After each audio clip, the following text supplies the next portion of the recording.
Hi friends, and welcome back to my channel. I'm Matt Farah, and today I'm going to teach you 6 brain hacks that actually work to help you exercise. The Department of Health and Human Services recommends 150 minutes of exercise a week, but I think any amount that's more than someone's getting currently is a great increase. I know the struggle. I know it can be real hard to do exercises. Like, I've been recovering from a back injury and I've been supposed to do these stretches 3 times a day, and it has been a challenge. Some days I have not done them at all. Some days I've done them 1 time. Some days I've done them 3 times, and those are good days. I've been using some of these hacks myself to help myself stay more consistent. No one's perfect, but I think these hacks really help out. So let's dive into the hacks. Hack number 1, have fun. No, really, you heard me. Like your teacher said in middle school, it's so cheesy and so corny, or you have that boss that's always putting that as the last thing on the list, have fun. But really, if you do an exercise or activity you enjoy, you will be more likely to do it. I heard a quote from a nutrition class that I took that said, the best exercise is the exercise that you like. So if you like to golf, go golf. If you like to play with your kids, play with your kids. If you like to run like me and swim and bike, try to do a triathlon.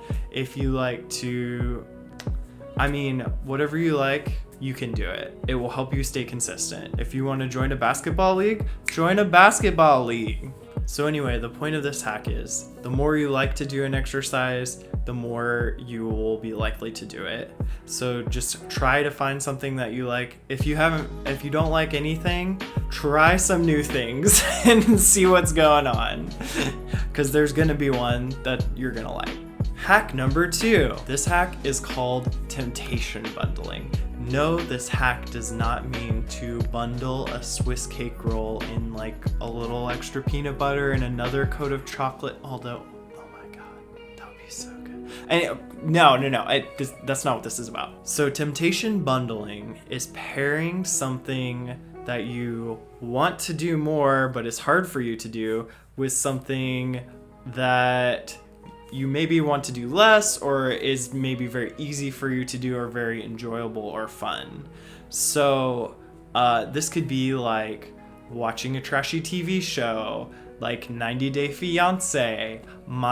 I've watched every season. So if you, for example, reserve 90 Day Fiancé and only watch that when you're walking on a treadmill or riding a bike or whatever, don't do it while you're riding a bike on a road, obviously. It can be really helpful. They've done some studies where they had people listen to compelling audiobooks, and those who were listening to the books were more likely to exercise more often.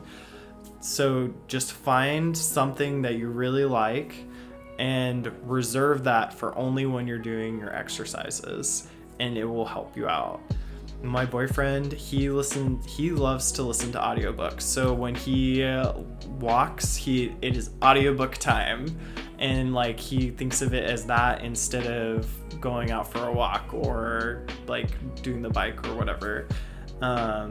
I personally love to listen to podcasts. Some people love music. Whatever it is, just bundle it together with the exercise, and then you'll be more likely to do it. Hack number 3 is to give yourself a reward.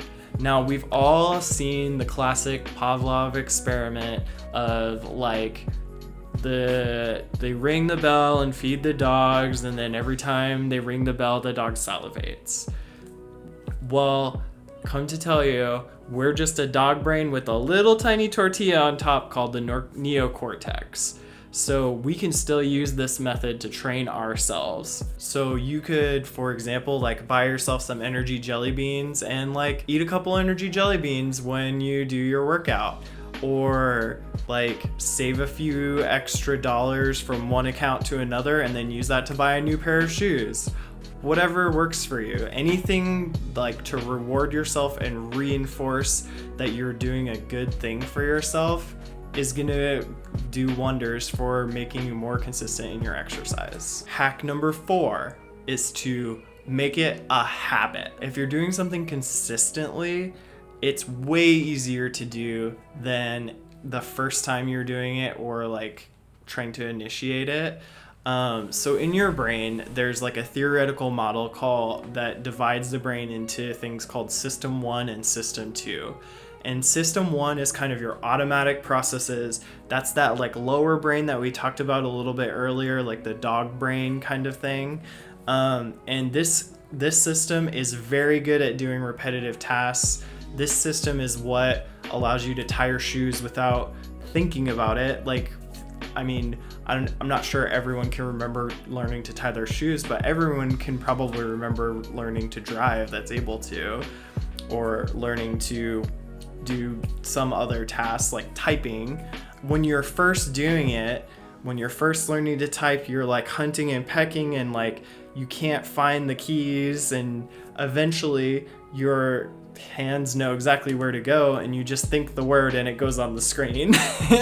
Regardless of whether you're doing like specific touch typing or not, like your brain kind of makes a habit loop out of it. So you can do this with exercise too. If you're a morning person and you go every day or every 2 days at like 6 a.m. to exercise, do it consistently.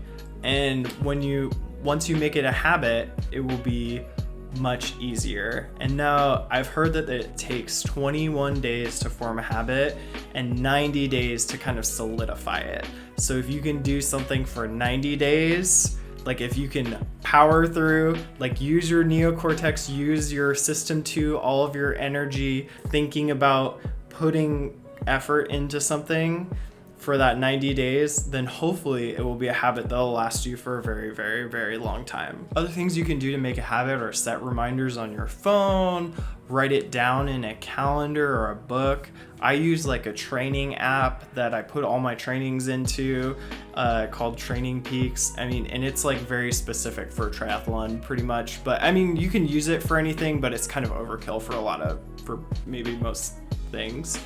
It's more of a specifically designed tool, but they're like, put it in your calendar, put it somewhere where you'll know to do it. And like the more effort you can put in at the beginning to like, I'm gonna do this Wednesday and Friday at these times and this is what I'm gonna do, the more effort you can front load, the less likely you are to accidentally forget to do it. Hack number 5 is to do it with friends. We are a social mammal. Like it or not, we need to see other people. I mean, some of us are more introverted and like we only want to see a few people or see large groups of people every once in a while. I mean, especially during this virus. Make a schedule with a friend or coworker or your spouse or whatever to exercise whenever you're going to exercise. Attend a class with them. And now this could be like a virtual class or something like that during this time, or if you don't have time to like go to a physical place. Just like your brain will see it, like always craves, maybe not always, but your brain craves that socialization. And like, it's kind of like the temptation bundling where you're putting something you like with something you're trying to do more often. Hack number 6. So the last hack is called priming. Priming is like setting a little reminder in physical space of something that's supposed to happen. So like, for example, if you've ever put your keys on top of your phone so you don't forget them. So you can use this priming with exercise too. So if you're a morning person, you can put your exercise clothes right next to your bed. You can wear them to bed if you like, or like just put your running shoes right there so that you trip over them in the morning. I mean, don't injure yourself obviously, but put your running shoes like right next to your bed so you're ready to go. What I do personally, because I do not like to get up in the morning, but if I'm going to and driving into work, I will put my gym bag in my passenger seat so that like when I get into the car, when I'm done with work, I see my gym bag there and I'm like, oh yeah, I gotta go to the gym right after work. Anything you can do to like do it in advance when you're in a good mood and ready to like do this exercise journey is going to be good for when you're in the moment and you're not feeling it. I heard recently a quote that was saying, anything worth doing is worth doing badly. So meaning like it's worth it to brush your teeth for 30 seconds if you just don't have it in you to do it for 2 minutes. It's worth it to get 20 minutes of exercise, even if you were planning on getting 60 minutes of exercise, like, because it's a general improvement to your health and to your well-being and to your life. And like, you don't need to be that hard on yourself. Like if you did 20 minutes, celebrate that. You did a good job. Like, you're doing great. So let me go through the hacks again real quick for you, just to remind you. Number 1 was to have fun. Remember to do something that you like. Number 2 was temptation bundling. Take something that you like and put it with exercise, and then you're gonna do it more often. Number 3 is to reward yourself. Find something that you can do to treat yourself after your exercise to like give it a positive association. Hack number 4 is to make it a habit. Just be consistent. Make sure you're doing it at the same time every day or same time every week or whatever your body will remember. Hack number 5 is to exercise with friends. We are a social mammal. We love seeing other people. Hack number 6 is priming. Set a little reminder in physical space to give your brain less effort, less of that system 2 energy spent on getting to the gym or your workout group or whatever. Thanks so much for watching, and I hope you enjoyed this video. If you didn't, that's okay. If you did and you'd like to subscribe, that's cool, but no pressure. Check out my social links down below, follow me, and remember to stay awesome. Bye!